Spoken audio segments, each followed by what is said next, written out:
All right, everyone, welcome back to another IGL map VOD review. This time I am joined by Roth from Zenith. This is one that I've been planning on doing for quite a while. Took a while to get it figured out schedule-wise, but we're here and we're doing it. This is actually going to be from the first weekend of the PCS Grand Finals, so it's been a couple of weeks. But Roth is confident that he'll be able to have all the same insight as if we did it immediately after. So yeah, first before we get into it, Roth, I just wanted to ask, start it off. You're the only remaining Zenith player from the 2019 roster, correct? Yes, sir. What was it like? I guess what was the reason why you did this full revamp of the roster, and then what was your inspiration to pick up the players that you now have with Kickstart, Leda, and Mystery?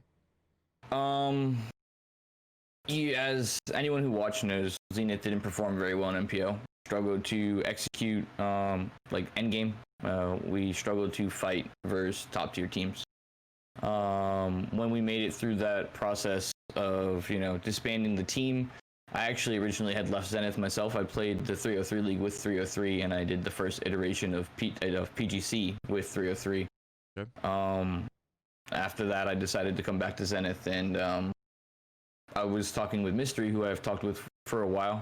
We've always tried to get a team together, and we decided to try to put the best roster we could together. We went through a couple iterations of rosters over the course of like a couple months, trying different people out, seeing what worked, and Kickstart became available. And obviously Leda is Mystery's cousin, so yeah. It just seemed to all fit perfectly. They're two very good fraggers, along with Mike and myself, who just the team blended really quick, and we decided just to give it the best shot we could, and it's turned out pretty well so far. Yeah, no, I'll say you were definitely one of the teams that I remember in 2019 of like enjoying and seeing sparks of something, but just, as you mentioned, unable to sort of reach that next level. And so far, it seems as Zenith is on the route. It's been a little shaky for you guys. I'm not gonna lie. And I think we've talked about this privately and stuff about how like you guys have some really good rounds, and then some rounds that it feels like maybe you don't. You're still trying to get that chemistry 100%. together. 100 fully there, up there to the top. But that stuff aside, just on paper, what's your general thought process as the IGL going into not even a specific round, just a generalized, no matter where the circle is, no matter what's going to happen at the start of the game? What do you think stylistically your approach is to the game with this roster? We'd like to be as aggressive as we can. I think when you have people like Kickstart, Leda, Mystery, myself, you try to put yourselves into positions to frag, and the best. You want to be able to control the zone. You want to get the high ground. You want to look for the best into the zone that you possibly can to control the final zones. Now it's not always possible. Every circle is different. Sometimes you just got to frag your way through the hard stuff. Sometimes you get blessed, and that is what it is. But if I had to pick every zone, recently we've been able to just our mindset is just, hey, if we can frag, we're going to frag, and we're going to get as many points as we possibly can. Even if the zone completely shifts away and screws you, we're just going to try to push through and find the best way to frag into the zone that will reward us late game. Right before we get into the actual VOD review, because this is not only from the first day of the Grand Finals of PCS1 North America, we're starting off on the actual first game. So before the games even started, what was you and the squad's mindset coming into this Grand Final? We were confident. We didn't perform the best that we could in the league that we thought maybe we should have. We felt we could have placed a lot higher, and but we know the potential of the team. We know how fresh we are as a team, and so we're really confident in our roster, and we think that we have a lot to prove. And we had a lot of high hopes coming into PCS, the Grand Final. We really thought we could have won it if we just played our game. Yeah, and I mean, bit of a spoiler, but you guys do start off pretty good. I think you were second at the end of the first weekend. I believe so, yeah. No? Yeah, we had a really good day too. We had a really good Friday. Walk me through this early game for you guys. going over to the East Coast as usual. Anything particular about this Liberate sort of contest? It's usual. Anyone who sits there and VOD views the scrims or whatever, we always try to stretch for our prison drop. It's pretty obnoxious. Any circle that's far left, you kind of have to contest for the cars. We got lucky here in this scenario. They didn't try to contest Leda, if I'm not mistaken, so we were able to get in and out. Game 1 jitters, I think, for them, in a way, as in, like, because I think any other team or any team in this scenario probably would have pushed Leda by himself and tried to take control of him and just get that point, which was a worry for us the entire time. But we were able here to just stretch over them, get to our spot, get some loot, and get on to the rotate. Okay, and you already mentioned the circle being a far west one. What's your process of getting into this circle, with or without Liberate sort of breathing right down the back of your throat? So there's a couple different factors for us here. There's a couple different rotates we would do depending on the circle, depending on the teams in the lobby as well. You see Comets is already down there moving in pretty quick. In scrim, sometimes they like to set up by the barns and by that little cube compound to the west of it, and they'll hold out that ridge with Cloud9 Hill. So knowing that, we would either have come in, usually we'll come in south, we'll come in over Potato, depending on the teams, and come in over the north, or we'll come in across the bridge and do just kind of like a late rotate. So you have a couple different options depending on the teams. When you say bridge, do you mean going? You come across Millie Base, yeah. You come down south and come over, because it gives you an into the south, which is usually one of the less congested sides here. And sometimes you'll have the teams that they bridge camp, or not bridge camp, they camp either Pachinki Hill, which is the hill southwest of Pachinki, the big one for anyone that doesn't know where the dog sheds, and Cloud9, which is the one southeast. So depending on, it usually gets really congested over there. I actually, if I'm not mistaken here, we actually do attempt to go bridge, and then last second, we cut in and we just come straight into the zone, right where Liberate's going through right now. Is that because of Oath, or because Leda needed actually to was pick because up of on that? Radiance, if we want to be honest. We've seen them we've seen them in scrims camp, and they were actually camping. It was kind of just like an intuition kind of thing for us, where we're like, hey, listen, like, this is sketch and the blue's already on us, so let's just cut in, because we do know that they have camped us in the past, and there's no reason for us to take that risk per se. And it works out, because actually, now that you mention it, if you went down there with the blue, and we would have died there, I mean, yeah, we would have. I don't know about died, but yeah, it would have been a much different start. But this is a hardship. I mean, it wasn't. Come on, game 1, Erangel, PCS1. You can't write it up any different. Off kill. Yeah, exactly. Yeah. But so once you get this is a new one though. We haven't seen this one in a while. Usually it's Milta Power or a Sosnovka Island one that goes crazy off the first game. But for this one, how in the world do you approach this? Because I can't imagine that you get a lot of experience with this circle in practice, much less live games. Yeah, well, as you can see, I think only excuse my language, 50% of the zone is natural land in water, yeah, 50% of it's land, 50% is water. You see every team is going to crowd into that northeast side. Everyone's playing for that shift back up northeast. So the best bet here is for us coming in like last on the east is to just try to go as far south as we can and wrap through Prim. Which Prim has 2 good hills on the east and the west side of it that give a lot of information right there, and on the other side if you chose not pause it for so you have those 2 sides, which if the zone is farther east, that east hill is very dominant as in terms of scouting, controlling everything up towards quarry, and the west hill controls everything out to the west to where 303 is and to where also elusive is. So, we really like to come in on that south side through Prim, especially knowing nobody's going to play to Prim because everybody knows it shifts off of Prim. It can't really finish there because of the water ratio. It has to shift off water.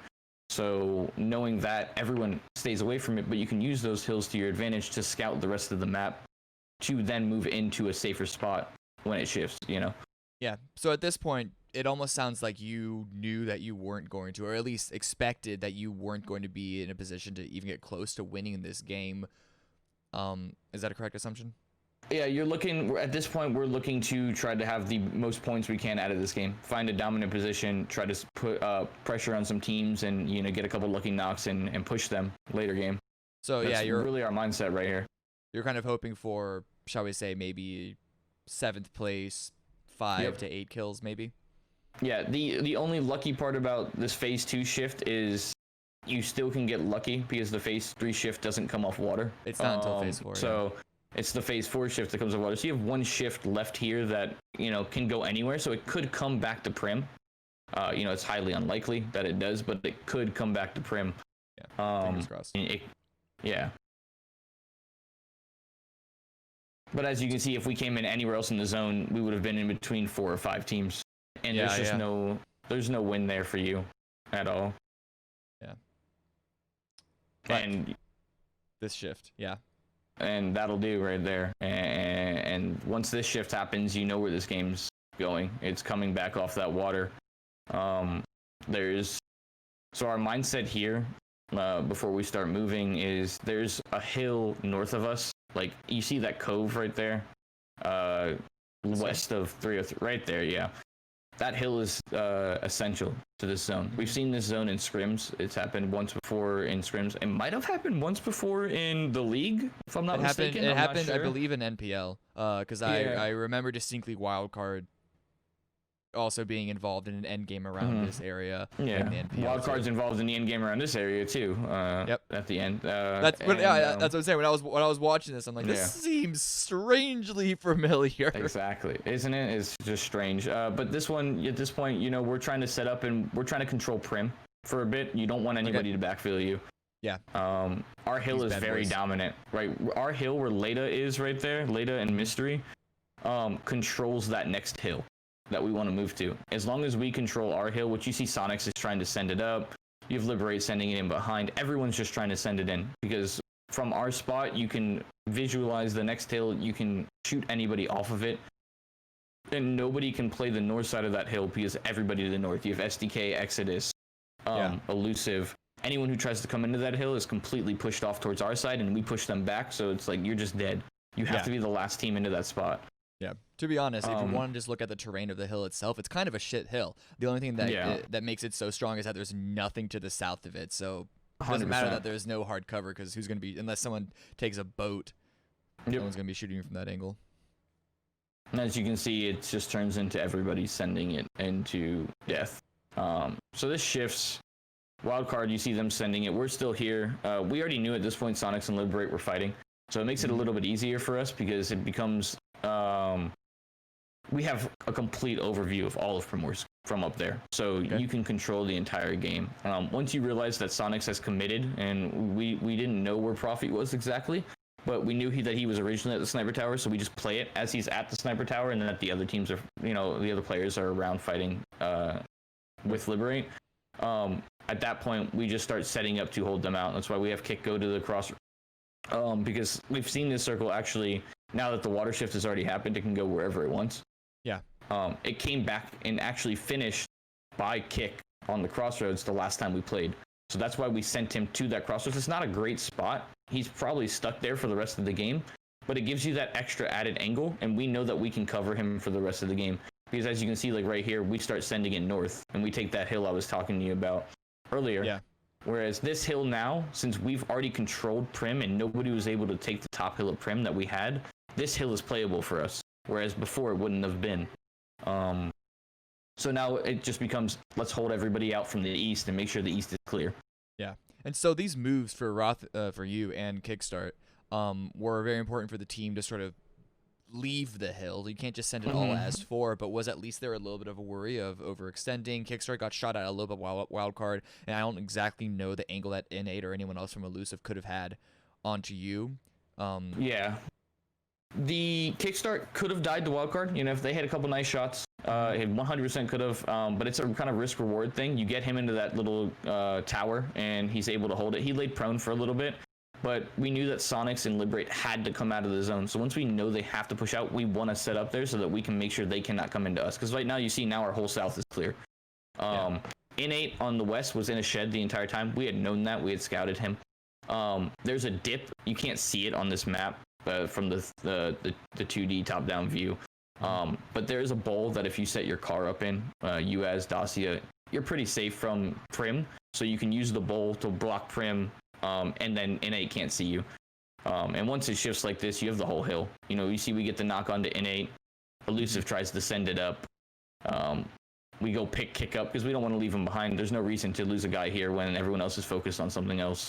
I mean, and at this point, you got shot out a little bit. It seemed like a little bit of a risky pickup. Not the worst. It was 100% a risky pickup, but I'd rather him get out of there alive. He didn't have the smokes to make it, and we did our best to cover. So at that point, you know, it's just trying to keep 4-man up. The strongest thing you can do in PUBG is stay alive. Four strong in PUBG is so much better than 3 strong. You get that extra added angle, and you're able just to control the game, which is actually why we lose the game here. Or well, spoiler, but because you got we go 3 down, or we go 3. We're only 3 up. It's actually right up here in a couple seconds. No, you already got picked off here. Did I get picked off? Oh yeah, shit, no, no. you got taken out. You got taken out, downed, and immediately killed. Right when you were saying it's important to stay 4 up. Yeah, no, it is, and that's a typical Roth fashion. I'm sure it's be a reoccurring theme over the next couple of games, but it was one of these things where we're top hill and we knew Illusion and Wildcard were fighting. And so I kind of overextended a little bit on the hill to try to put some pressure and get those added points because we know they're free points, you know. So you get a little greedy, you overextend, but at this point you're just controlling your hill, and you're trying to put as much pressure onto Wildcard, Illusion, Fabled as you can. The only issue with this hill, go ahead. Sorry. I was just wondering, do you recall how far towards center the top of the hill is? The Zenith, as it were? Dude, it is not very. It wasn't. There's not much you can do there, to be honest. It's like right here. Or something, unfortunately, right? Yeah. Like that's about it. And the problem is once this shifts in a second, we are completely screwed with what we're doing because they have trees and we have nothing. We have 1 tree on the southeast, I think, somewhere, but we didn't even have a car at this point to get it there. So you see us try to flex out. I think we send after we, go ahead and if you want to roll it, because I think we fight Wildcard here in a second. I think Mystery nades them, if I'm not mistaken. Trying to find that overhead. But yeah, so Wildcard at this point, they had to leave the shack. They were a little, if I remember correctly, they were forced to be a little slow on how they tried to and here's Mystery nades them. And so, like, they sent one right away, which we didn't have that information. We had no clue Supernova made it. Just because we can't peek over, we don't have that luxury. And this is where I'm saying that if we had 4 up, it'd be a different story because you have those extra bodies. They were only 3 up. So if you have the 4 up, you all peek at the same time. You might get a knock or 2 somewhere, make the fight a little bit easier. We might see Supernova running across. We didn't have that luxury. So it's kind of a wash at that point. We didn't have a car, or else we would have taken the bull where that tree is right there, right by the word Fabled. Yeah, right there we would have taken that. But all in all, like I said, it kind of holds to what I said earlier, is we played it as aggressively as we could just to get as many kills as possible, playing edge of zone, holding teams out, and taking advantage of the fact that we knew we can control the hill and get that hill for kill points later, because that hill controls the entire map for the time being that it's in. Yeah. Of course, once it shifted off, it became a little more difficult for you guys because those hills can still be a little open, as we see at the end game here. But all in all, I think it was a good round for you guys. Despite you going down, it really was just that Supernova push, just super aggressive, no delay, zero tentativeness on his end. That sort of, I don't want to say stole it away from you guys, but put it fully into. That was a very good push by him. Pocket, yeah. Nobody will ever complain about a second place 10 kill, I think it was. I think we had 16 points in game 1. Especially when you came into the first circle so late, it was so far away from your drop position. Exactly, but the good teams, and that's what I will say is if you want to be the best and you want to win the tournaments, you gotta, like you talked to Kurt just the other day, you gotta win those, and you gotta find a way to win those games, because every game counts towards the end. You put yourself, those are the ones you think back on at the end of it. It's not the ones that you die early. It's the ones where you had the chance to win and you didn't win, Okay. All right, second game is going to be match 5 from the first day. We're jumping all the way to the end, this time on Miramar. And this is a game that you actually win, with only 9 kills compared to the 10 from the previous one. But on Miramar, the kills generally get a little more evenly spread. Oh yeah. All the ridges, they allow it's that. a little easier to just pick off a kill or two here or there. So trying to hit that, what is that, like 11 kill average, 16 kill sort of like super win benchmark. It's not the easiest on Miramar.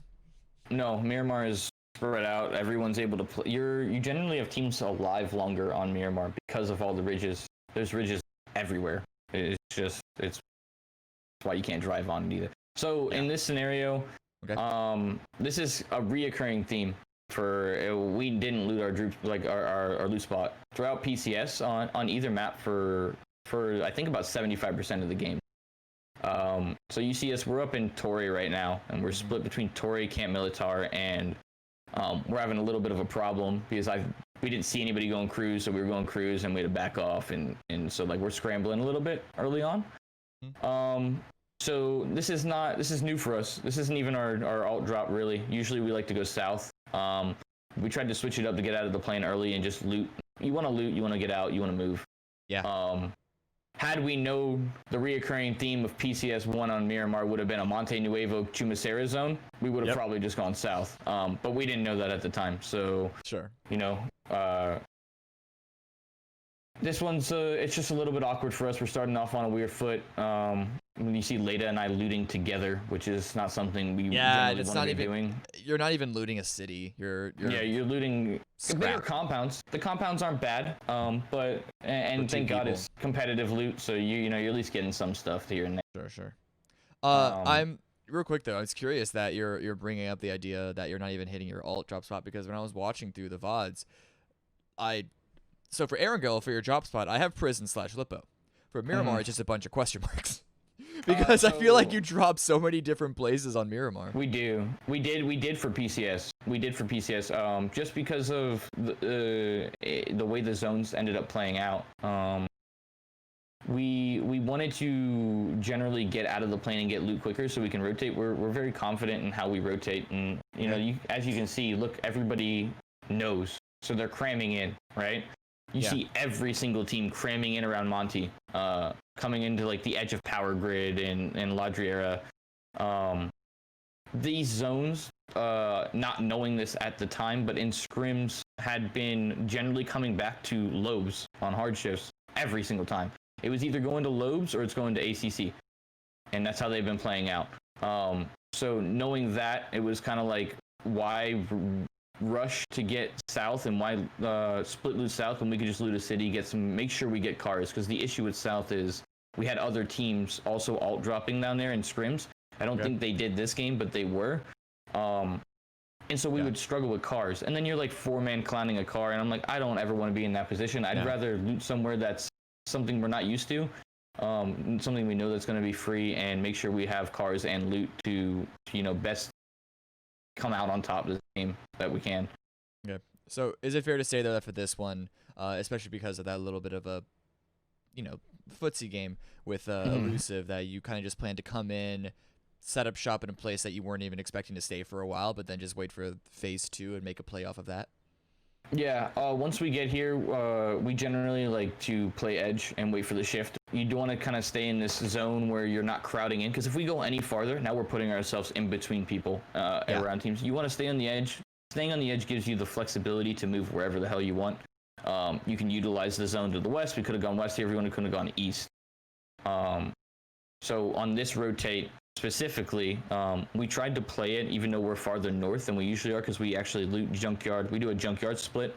Okay. So usually we're coming in from the east, a little bit more direct. We'd probably be south of Picado already. Like that's where we'd be at right now. But we're not. But we're still going to play it the same because we know how other teams play it. So it still should be generally open when we do it, Okay. Even though it's a longer rotate. So we come southeast here, and I believe we wrap all the way through to underneath Chumacera.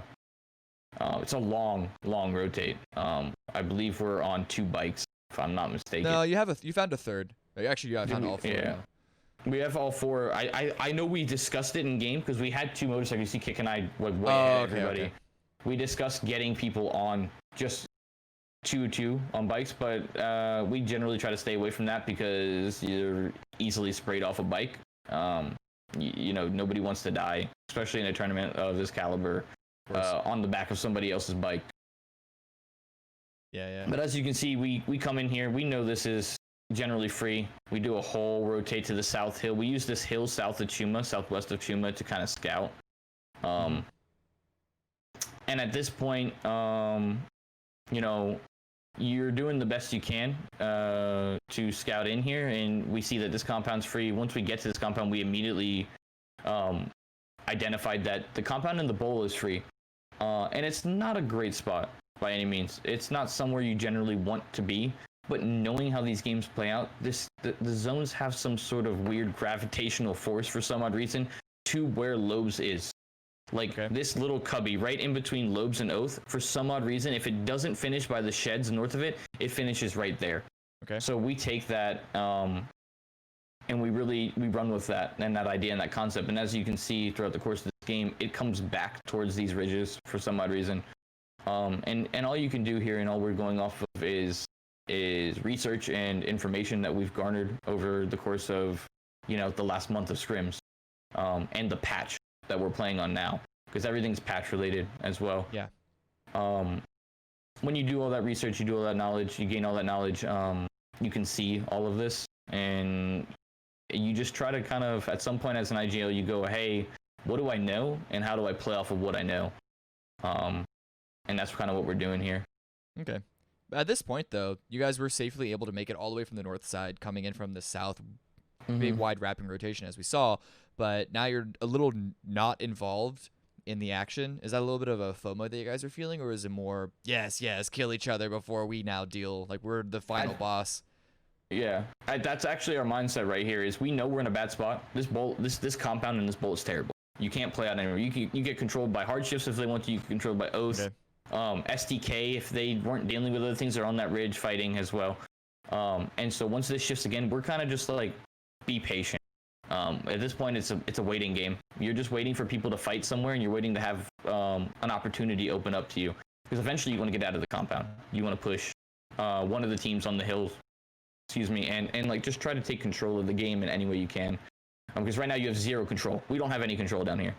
We're just holding our south, and that's all you can do. I think that's kind of why you don't really see you shooting much at all. At this point, I think you still have perhaps 0 kills. Yeah, what we get? I think we ended with 9. I think in this game. If I'm not mistaken, maybe less. It might have been less, to be honest. It was 9. Spoiler, but yeah, 9. Yeah. Still a big pickup at the very end, though. But yeah, as you said, you're just waiting this entire time. XO getting a little dangerously close. SCKR pulling off of you, which I think alleviates a little bit of pressure from y'all. But in the next circle shift, how do you react to this one? Because now your compound is not even in it anymore. Yeah. So this one, we actually did struggle a bit with. It was one of the few scenarios where me being overly aggressive actually ended up helping the team in the long run, because we push up towards SDK and Oath when they fight here. We hear all the fighting and the commotion on the northeast, and we attempt to make the push. That's what I actually should have better said. And we fall off of it. Fabled stops us. As you see here, we start going up the hill. I believe it's Fabled. Yeah, I get stuck on a rock and I die here, but everyone else was able to make it back, and we called Mystery. There's a bowl right there, a little ridge line. Okay. That Mike runs up to, and so we send everybody up there, and we kind of are just playing now. At this point, now Oath knows their sandwich, so they can't commit to us, but they can't commit to SDK, right? Yeah. Because if they commit to us, they don't know that Hardships is doing what they're doing right now because they're so focused. They would die to Hard if Hard was free. So at this point, now we've realized this, and now it's cleanup time. We know Hardships is preoccupied with a team or two. We know SDK knows is fighting. You come up here, you take advantage of this, and you try to wipe the remaining teams on your east side. Well, and when you say you know the Hardships are fighting, that's strictly off of the kill feed. 100%. You knew it was Hardships earlier because of the shots. You can kind of... You don't know, but like when you hear the shots, anyone who puts the time in, you can tell the distance of the shot, and you can you pinpoint that to specific players and teams, knowing off where they play and how they like to rotate. So once you see Fabled, I died to Fabled, so I knew Fabled was the team on the Ladriera Ridge. And then we had Hardships there earlier. We know Hardships is the team that plays that compound. So once you see them fighting, you know they're occupied with each other. That means they can't focus us. That's still though like a split-second decision based off of maybe. Yeah, 100%. I don't want to say unconfident information, but you're never 100% confident on like exactly what's going on, and you're still making a split-second decision off of it to go into a fight that you could easily be shot in the back while doing so. Not to mention the 7 or 8 players right in front of you. Yeah, it's like I said, everything in PUBG is kind of a risk-reward thing. At some point, you have to just commit. And you have to take advantage of scenarios. You have to wait for your opportunity, and you got to strike when you are given that opportunity. Okay. So for this circle, though, it shifts over towards the east, and it gives you an opportunity to finally finish out SDK. You do lose a second player while doing so, but at least, if I remember correctly, you have a little bit of a hill. That Fable push was also really weird. We were confused as well. I think we all were. We had no clue what was going on. They totally could have played the top side of their hill for a little bit and controlled the game. But once that happened, and they're the reason why we won. If they don't do that push, 303's 4-man, I'm pretty sure 303 wins that game. Because 303's in a position to control those ridges, and Fable just blind sending it in there and getting a knock allowed us to push over and get the knock. It actually gave us the courage to do so, if you would say, because once they're fighting, you gotta at least you gotta try to take some sort of advantage there. Okay. And at this point, we knew. Go ahead. Sorry. I was just gonna make a shitty joke about Fabled. Your check is in the mail. Really wasn't worth it. That's why I shut up. Go ahead. At that point, at the end there, it's just 2v1. Okay. At that point, you're trying to find different angles. We knew where Yaxley was based off because he shot and he stood up. So at that point, knowing the terrain, we sent Mike to the far eastern side of the zone. And you just get 2 different angles, and you just try to pinpoint them. Yeah, I mean, pretty easy. You'll see different endgame situations, even if it's a 2v1, go different depending on if you know where the opponent is or not. Yeah. Like if you had zero clue where he was, I imagine that your Mystery and Later would be staying together as to not get just taken out as a solo. Yeah, if we didn't have any idea, you would just let the zone do the work, which is why you see sometimes in PUBG it becomes very boring at the end because teams are just letting the zone do the work and waiting for it to shift. I think this game ends right at the start of Circle 9. Yeah. So like that's quick, to be honest, and because we already had that information. But if we didn't, they would have stayed together to make sure if one gets knocked, they're on top of each other to assist, or just both spray the guy when they see him. Pretty sure this was the first time that we were allowed to make it to one of our drop spots easily, which was which was like a breath of fresh air, to be honest. In PCS, it was kind of like I said earlier, a reoccurring theme for us, which was just really obnoxious. It's just RNG, man. That's PUBG. You gotta work with what you're dealt. So. Yeah. Well, with that being said, let's just go into it. This is the third game that I wanted us to watch. It is match 5 of day 2, so we're skipping over an entire day. And as you mentioned earlier, your day 2 was particularly good, and this one especially had some really good numbers despite not it being a full win. And I think that's one of the reasons why I picked it, because even though, if I remember correctly, it wasn't like a super unique, super maybe like 200 IQ strategic game, but when you get a lot of kills out of a game, when you're fighting constantly, that's always gonna bring up a little bit of interest. So 100%. Let's just watch it off. Go back up to 5x speed because we ain't got time for anything else. But yeah, so when you say you're able to get to your drop spot easily this time around, is it just because of the plane path? It's just because of the plane path. Plane path predicts a lot for the game and how it plays out, depending on where teams can go, how they can play. Like you look at 303 is stretching. They're a Milta team, and they're now they're the ones, like we discussed earlier, contesting Liberate for cars. So it just becomes, depending on the plane path, a mixed bag of tricks. So how do you easy loot process for you guys at this spot? But what's your general game plan when you see a circle like this, when you're at your current position, no matter who's in the lobby with you? So we're always watching out of the plane because you never know. Sometimes people could switch it up. Sure. We know northeast of us is free. We know the only team there is Yaz, the Yaz. You mean this area? So your whole that whole wrap is free. So we're, if I'm not mistaken here, I believe we start working northeast, and we try to play around the north side of the map because we want to gain control of space. And that's the space we know is generally free. Confusing. We got confused here. Know why someone stopped at Alamo, and what happens here is they shoot at us, and we realized that we thought they were only one, but they ended up being two. So we just crashed. When you find two stragglers or one straggler out in the middle of the open, there's no reason not to take advantage of that. That's why we caravan as 4. Yeah. Because you can take advantage of those scenarios. And so we're splitting up here. We're looting. Now we hold this split right here on the east. Mainly because you see this lake in between is cutting off north or south. It can still go anywhere. You don't want to, even though the north is predominantly has more space in the zone. Yeah. I've seen these zones be worse to the north and come back and finish by school apps. And as you can see here, it could still happen. This is only going to be the phase 2 shift or phase 3 shift coming up here. So water does not take part in anything here. So it doesn't matter that there's a river in between the center of the zone for anyone who doesn't know that. So we come north, still knowing that the north side is probably less contested just because of how it's played out in scrims. We get fortunate enough here that nobody is holding this grandma's compound, the grandma's building here, this little brick compound. Yeah. Okay. Where we take, and we kind of just stayed here to control this side, knowing that the game has been finishing by elusive in scrims, like anywhere up to that north, usually in this little area. And if it goes north, it finishes there. And if it goes south, it finishes somewhere by Oath, generally. So it comes back north here. Yeah. I was already out scouting. I saw that Illusion left. You could hear their cars ramp up at gas station, which is the reason why we have the game that we have here.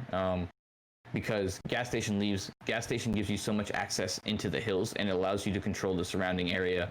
It's a very dominant position. Yeah, because this whole field it's quite wide shit. Open. It's quite shit. Elusive, I guess because of T8, they play 4 in one building, which we were kind of confused about. Because if they're just aggressive at all, they put a lot of shots on us at gas station. We're completely exposed to their side. The gas station, for anyone who's played, is wide open on its front side. So we got lucky that they just had teams around them here. That's kind of what you're hoping for. But at this shift, though, because this gas station is no longer really in it, is your focus right now, and it seems to be continuing just to clear these points out, and then go inward after that. 100%. At this point, we're chilling on our cars. We have them set up so we're jumping on the back. We're just looking. Yeah. We're trying to control our east side. The southeast side is ours. We know that. There's a tree out here that I go to that is like a dip that gives us an extra angle on the Oath when they were pushing. It's kind of just to suppress them. I would kind of just decided to come back because it's not worth it at that point. Once they start focusing me, but giving multiple angles to them, controlling them, lets them know that we're gonna be aggressive with them. So they kind of they get out of here. They're like, screw this, we're out. We're done. It's almost like rolling up a newspaper. Exactly. Tap a dog on a nose when it's misbehaving. And so you see this because they full send into the circle now. They had no play. And that's what you're trying to do when you're on the edge team. You're just trying to force people away from you or get them or kill them. You're trying to either eliminate the team or force them into a worse position. So do you know how many kills you have at this point? I think at this point it's only like 3 or 4. Yeah. It might be even less, to be honest. I'm not 100% sure. It was not we got all of our kills in a quick 2-minute span, if I'm not mistaken. It was, yeah. Yeah, because I was watching, and you may have picked up 1 or 2, as you said, past the 2 from Liberate that you got, but most of the teams didn't take the fight because, for a good reason. Oath sent it towards Illusion because they were out of options. 3 or 3 just came up over here, and I think they have a couple of trees around this area. But when you see a circle shift like this, when I don't want to say that your edge hold was unsuccessful because you held teams out successfully. You just didn't get the points that you may have wanted to. Yeah. How when the circle shifts away like this, what's the game plan in order to make this a good game points wise? So we're actually still not in a bad position. Where the circle shifted to, there's a ridge on the edge, right under elusive, kind of. And with the fact that the illusion compound is out and 303 has to move as well, you're given that opportunity to play this ridge that we move up into, right? Isn't there an angle of 303 onto you guys from here? Yes, but they can't. Okay. They can't peek us without wildcard and illusion shooting them. They have to overextend to shoot at us. And you'll see what they end up doing here in a second in the VOD. Yeah. I think they just end up sending it. I think the Blues coming in right now. They're out of options. They haven't started moving yet, so there's really no other thing for them to do. They were a little bit. They should have been a little bit more proactive here in this scenario, but they just send it in cards. We blow up, their cards. We get a couple kills there. Yeah. And we saw Keenan die, so we know wildcards won. But it gets so hectic here in a second. Yeah. So this fabled fight, you hear the action, you want to go, but elusive don't really have any knocks. Yeah. And there's no angle for us either way. We'd have to overextend to try to get any points on fabled, with elusive playing the way they are. So we kind of just, back off a little bit. And so at this point, especially because your backside is clear, you're basically almost just playing this ridge while you can. And you've picked up a couple of kills, but a lot of that was from the 303 send. You can't really deal with elusive or illusion. God, those two teams being in the same lobby is always... I did it earlier, brother. Trust me.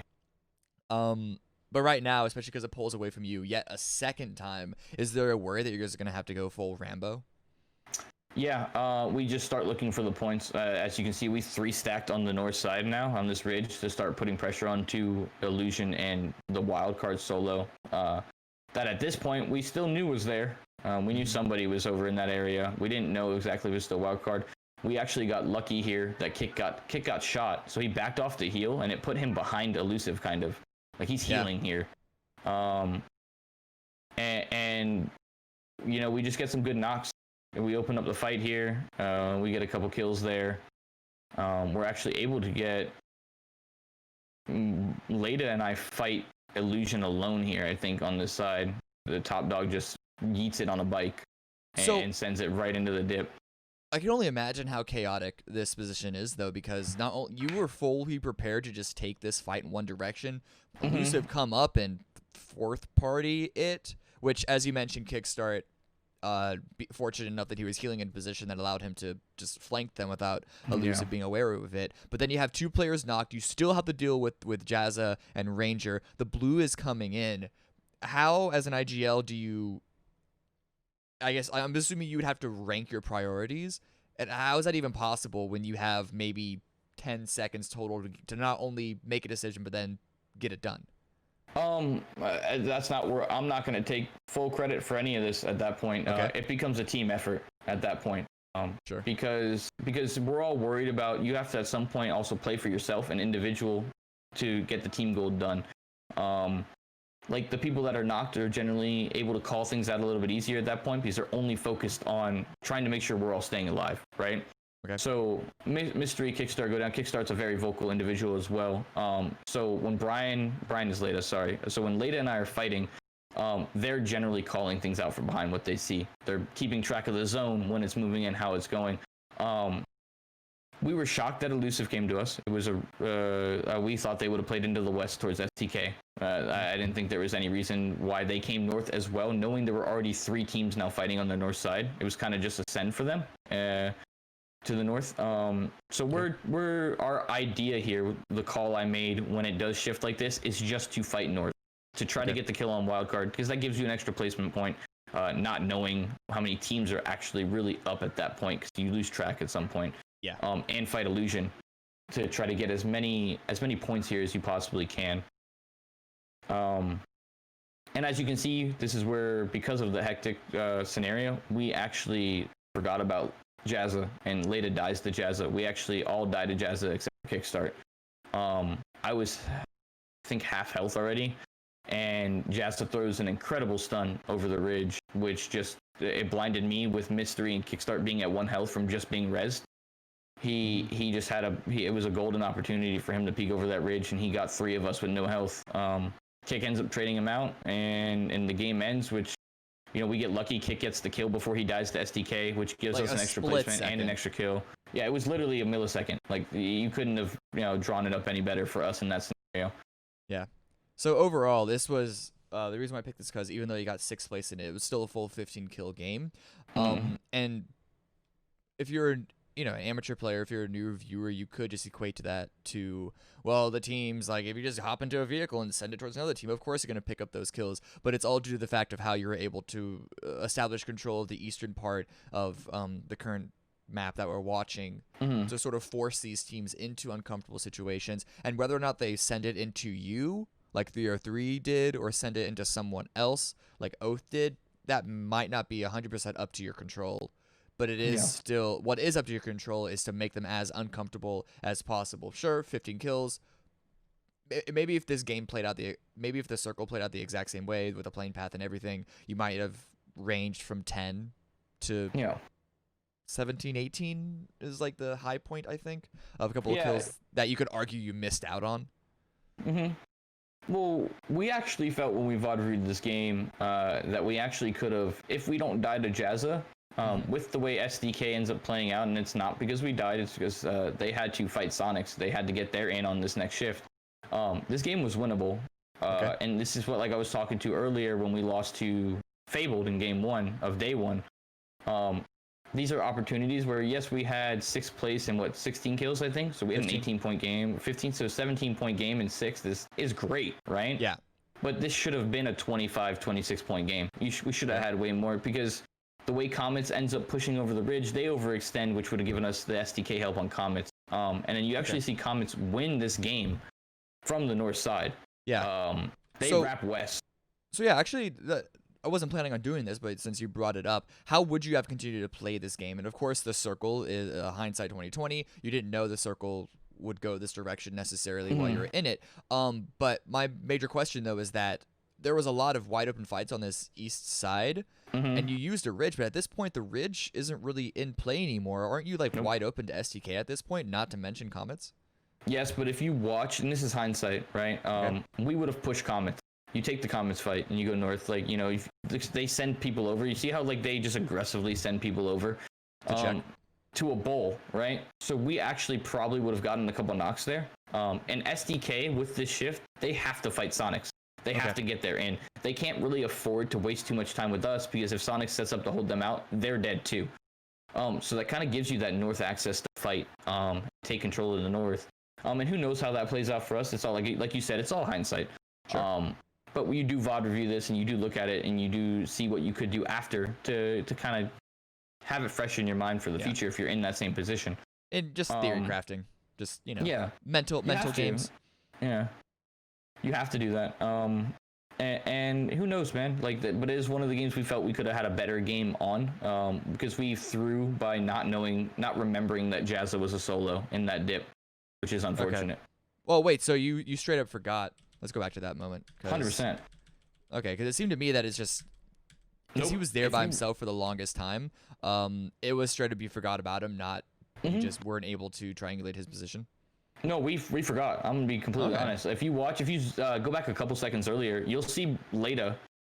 We're fighting Illusion. We're spread around Jazza right now. We thought we had already killed him when it was the Illusion guy, right? Like, you know what I'm saying? Like, not that one, but there was, I believe there's one earlier, if I'm not mistaken. It's just them. But so we lose control of that information, which happens at times. We fought 303, Elusive, and Illusion in the span of a minute and a half, or like 2 to 3 minutes, Yeah. We just lost control of the information that we had garnered from earlier. And you see Leda right here, actually, he's prone, crawling, and he crawls right into Jazza. And then we throw, not really throw, the zone pushes us in. We're at half health. I'm at half health. Mike and Mystery and Kickstart are both at 1 from just rezzing. Jazza comes over the ridge and he just, he lights us up. It was a good play by him, but we lost control of that information. If we had remembered that Jazza was there, we would have Leda and I would have pushed him together before rezzing anybody, and we would have at least had 2 up after the circle. But we didn't have that information. At least we didn't remember that information, which is unfortunate. I should ask, though, because this has obviously been a couple of weeks since we've seen the entirety of the PCS Grand Finals. What do you think happened between the first week and the second week? It comes a lot down to, we had a lot of, and I'm just going to be honest, we don't want to blame it on zones. But at some point, zones help in PUBG. Yes. You got to learn how to adapt, and we didn't adapt very well in the second week. And day 2 here, we adapted really well. Every single game we fought well on the edge of circles. We gained 7 to 8 points in every single game. Our worst game on day 2, week 1, I think was maybe 6 or 7 points. And if you can make it that's impressive. And that's what we did really well on this day, is we adapted the circles. We fought when we needed to. We did in the second week, we were in those positions and we did the same thing. But we made individual mistakes.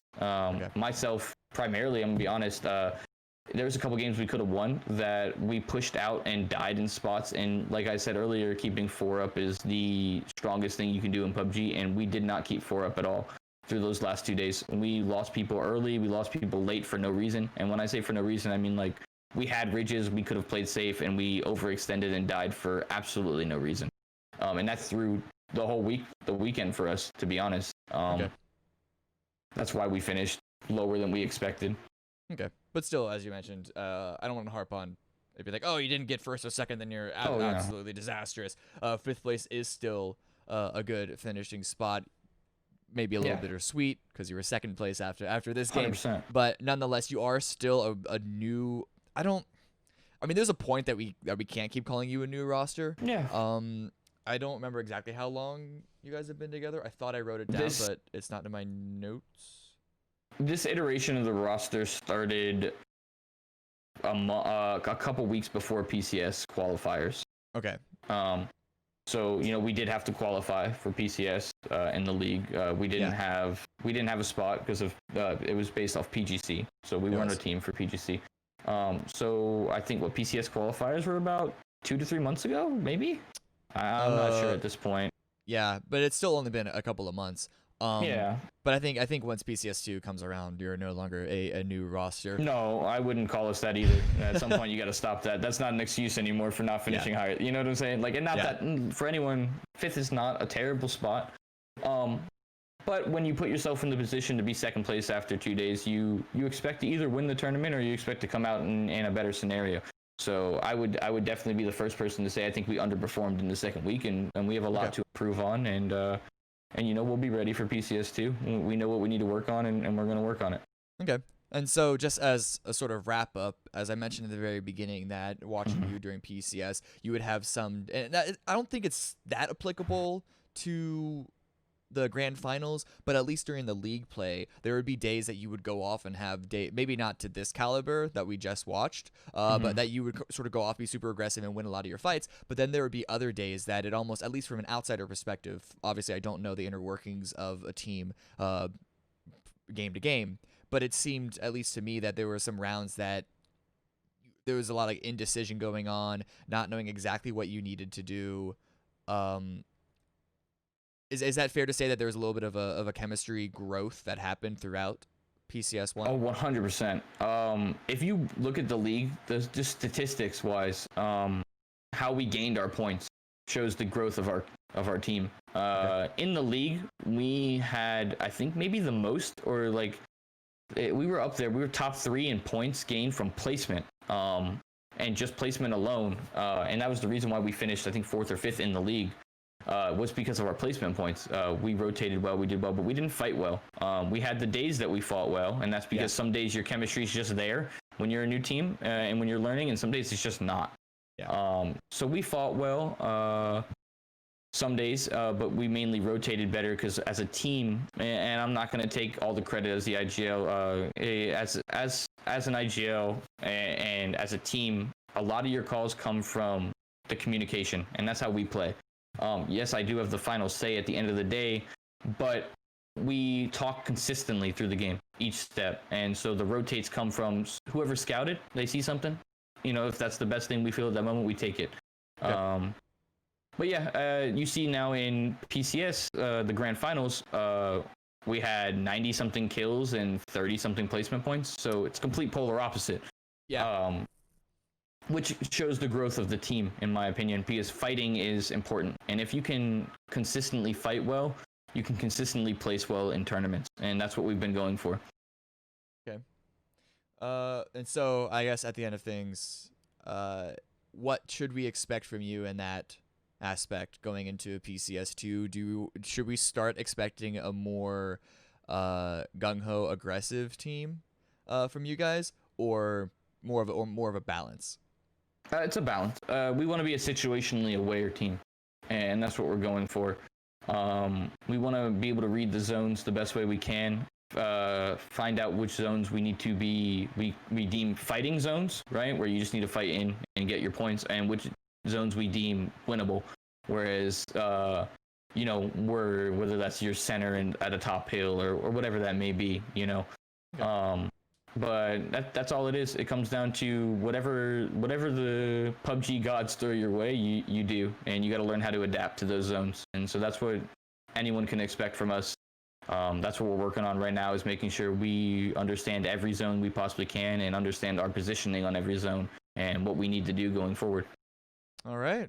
Well, I believe that wraps it up of all the questions that I have at the end of things, and I hope that I've always been excited for Zenith in PCS. I was already excited to see Zenith in PCS too, and I hope that now people watching this, if they weren't already, are getting excited to continue to watch you guys, because just the firepower that was on this roster from the beginning, despite being a newer roster that needed to sync up the chemistry, was always strong. And so hopefully with this experience of playing together throughout the first season is going to make it even stronger during season 2. That being said, do you have any final sort of thoughts or things you want to say before we log off?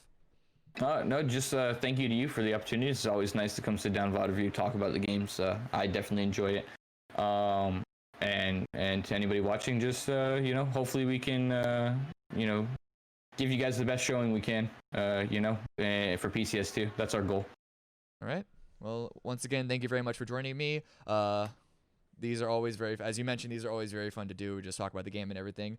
And so I hope to have you soon. Granted, you're gonna have some good games in PCS2 to make that happen. But I'm confident. I'm confident that you can do so, and we can have you as I say we. It's literally just me. I can have you as a returning guest. But yeah, hey, man. Well, hopefully I it. take Kurt's spot next time. Let's let's do all 5 for a winners. You know what I'm saying? Thank you. I do appreciate you, and I appreciate the opportunity. It's definitely fun to sit here and VOD review and discuss the games. Of course. Well, I think that about wraps it up. Thank you very much for watching, everyone, and we'll see you next time. Thank you.